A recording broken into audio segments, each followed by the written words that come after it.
People that are important and people that I need them to put in my bag, in their bag, because they travel the world. So I'm pretty excited with the program that we are sitting right here with the man. He goes by the name Luie V, but not the brand. I know. So earlier you mentioned, it's Luie V, not Louis Vuitton, but we have to acknowledge the fit, guys. You look so good. There's a white shirt matching the white sneakers. Like I'm just feeling myself. The fit's there. It's classy. Yes. Mevra, how have you been?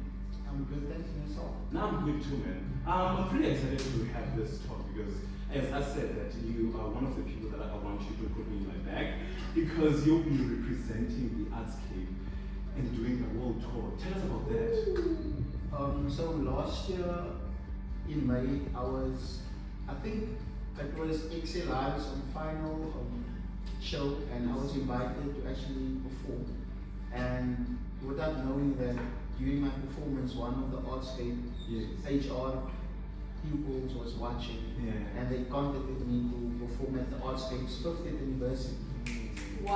And after my performance, a week after that, I was called to say that I've actually been chosen to be part of the Artscape exchange program.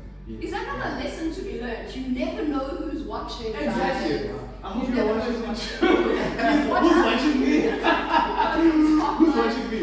So I believe that you've been on CTV 8 times. Yeah. 8. You see what connection is? 6 or 8. A veteran in the TV industry, clearly. So tell us a little bit about that. What prep have you been doing for that Artscape to be journey? I told myself, the music industry in Cape Town is obviously not for the faint. Yes. And I remember my first interview at Cape Town TV, it was in 2020.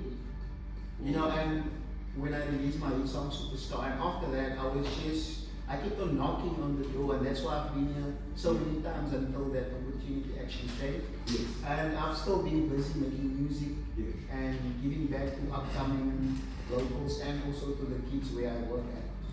Okay.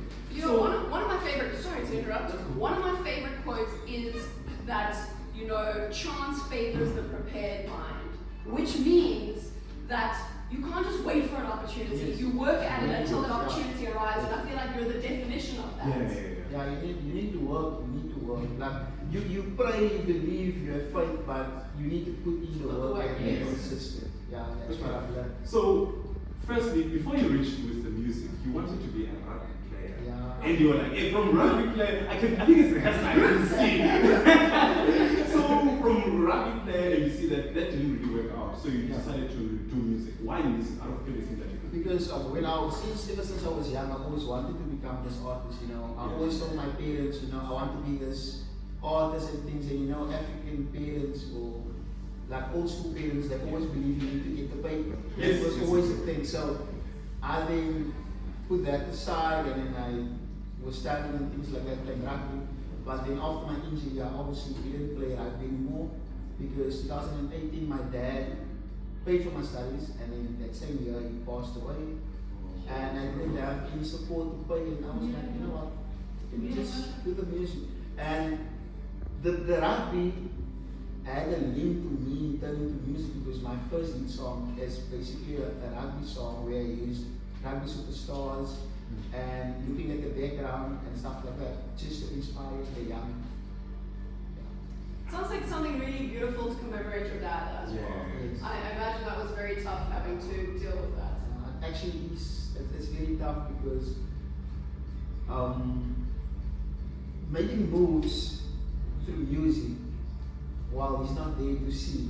He didn't see anything, and I remember he used to tell him one day he will hear my songs on the radio, TV and stuff. And it's been happening, but it's not there to see.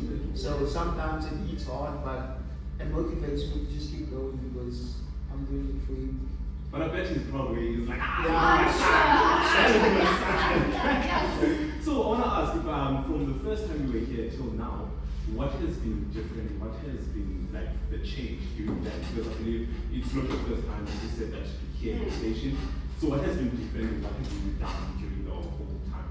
Obviously, being here has definitely played a big role in my artist career because I've gained more confidence or more belief in myself.